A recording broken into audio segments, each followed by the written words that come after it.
Hi guys, thanks for tuning in to another video on ForgottenWeapons.com. I'm Ian McCollum. I'm here today at the Morphy Auction Company taking a look at one of the guns that they're going to be selling in their upcoming April of 2019 firearms auction.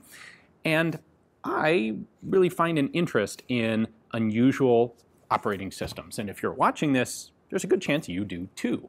So this is going to be a fairly short video today because what we have here today is a Heym SR30. It is a commercial sporting rifle. This particular one is chambered for .300 Winchester Magnum, but they make this in a whole range of calibers from .22 250 at the low end up through one of the big 9.3 millimeter hunting cartridges at the high end.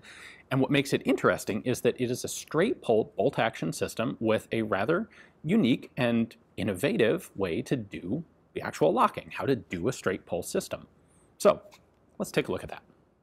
I'm just going to jump right in and pull the bolt out of this, and then we'll come back and take a look at the mechanics of how the safety system works in a moment, because that's kind of cool too. The bolt itself, however, is the main deal here. And what we have are 6 ball bearings that are loose, so gravity will make them fall out of the bolt, not fully out, but exposed from the bolt body. And that's because I have the cocking piece pulled all the way back. What we have going on here is a hollow bolt body with basically a plunger inside it, and the plunger is connected to the bolt handle. So if I undo the safety here, this is the fired position, and that is our striker sear right there. So in this position, the firing pin is exposed.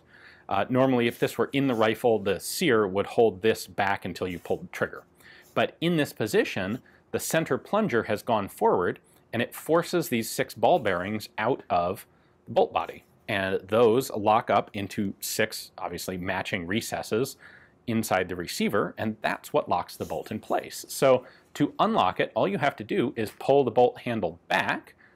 This is now uncocked, but still locked. When we pull it all the way back, now the plunger comes back, the ball bearings can drop into the bolt, and now you can open the thing up and cycle it. So where most straight pull systems are actually rotating bolt heads, and then they just have some mechanism for converting, a linear movement into rotary movement at the front, this one actually is not. This uses, this is actually basically a roller locked bolt action with spherical ball bearings instead of cylindrical rollers, and of course not being semi-auto. So I just thought that was a pretty cool system. So locked, unlocked, locked, unlocked. It also has the advantage of being quite cost effective to manufacture, I expect. Making round parts and round symmetrical recesses is mechanically or machining wise a pretty simple thing to do. Sorry, I should say a pretty simple thing to do very precisely.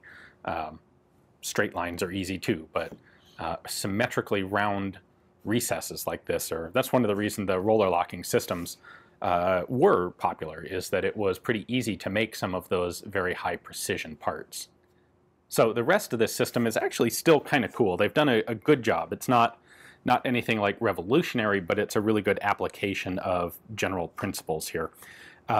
The bolt right now, I have pulled it back and locked it in place so that the locking bearings are free to move in and out. And so that allows me to take the bolt in and out. There is a bolt release right there. So lock the ball bearings, push this in, and then the bolt just pulls out the back.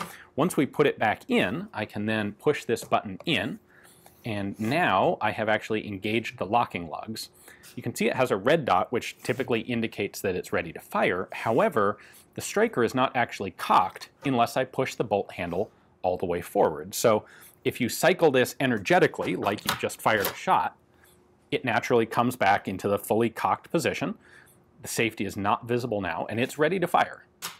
There is no way to engage a safety with it in this position. Instead, if you want the gun safed, you actually pull the bolt handle back just this slight amount, and what that does is decock it. So I can pull the trigger, but it doesn't do anything because there's no spring tension on the striker.